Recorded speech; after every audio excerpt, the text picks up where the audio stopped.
C'était les grands titres de l'actualité. Voici le journal en détail.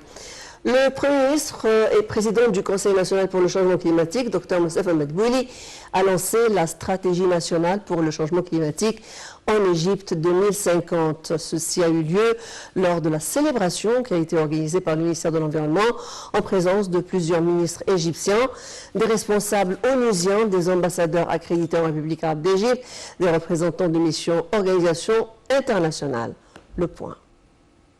Le Premier ministre et président du Conseil national pour le changement climatique, Moustapha Madbouli, a affirmé que l'Égypte ne ménagerait aucun effort pour mettre en œuvre d'une façon rapide et tangible des engagements et promesses annoncées de la part de pays, et ce, lors de sa présidence de la conférence de Sharm el-Sheikh de 2022 sur les changements climatiques COP27, prévue en novembre prochain.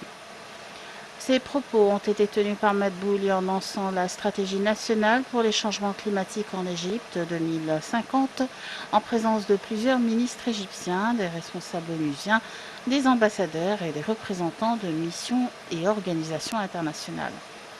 Dans un communiqué publié par le service d'information du gouvernement, Moustapha Madbouli a indiqué que le dossier climatique est prioritaire pour l'Égypte et de par le monde, en raison des menaces du changement climatique sur le développement durable qui affectent sur les plans de développement, de sécurité alimentaire et la disponibilité de l'eau.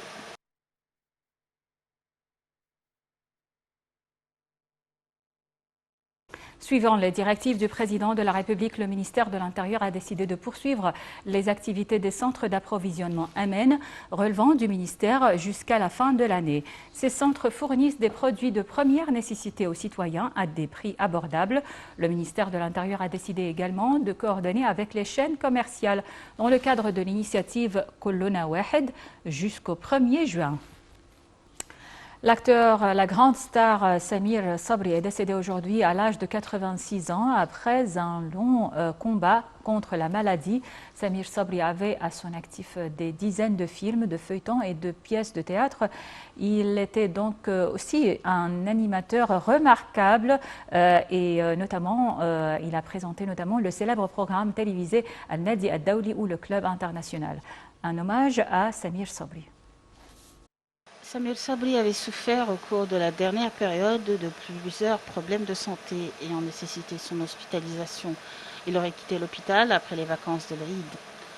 Le regretté de la scène culturelle et artistique égyptienne et arabe séjournait dans un hôtel après sa sortie de l'hôpital où il était traité et avait besoin d'une intervention chirurgicale sur le cœur. Samir Sabri avait à son actif des dizaines de films, de feuilletons et de pièces de théâtre et avait également des expériences réussies dans l'animation des émissions, notamment le célèbre programme télévisé El-Nadi Al-Dawli. Considéré comme un artiste complet, n'hésitant pas à prêter sa voix pour des chansonnettes dans différentes productions et pas seulement des films musicaux, il a réussi dans la variété ainsi que dans tous les rôles qu'il a interprétés, qu'ils soient simples ou de composition, dans des drames ou des comédies. Généreux, altruiste, sociable et de compagnie agréable, Samir Sabri a toujours été proche autant du monde de la musique que de la fiction. Samir Sabri était apprécié et respecté de l'Égypte des arts et du spectacle dont il est considéré comme la mémoire vivante. À ses grandes et solides amitiés, comme avec Abdelhalim Hafez, Nour el-Sherif, Ahmed Zaki, Yousra, Mohamed El-Moughi, se joignaient d'autres du monde arabe, dont particulièrement celle qui le liait au Tunisien Lotfi Bouchnaq et la chanteuse Latifa.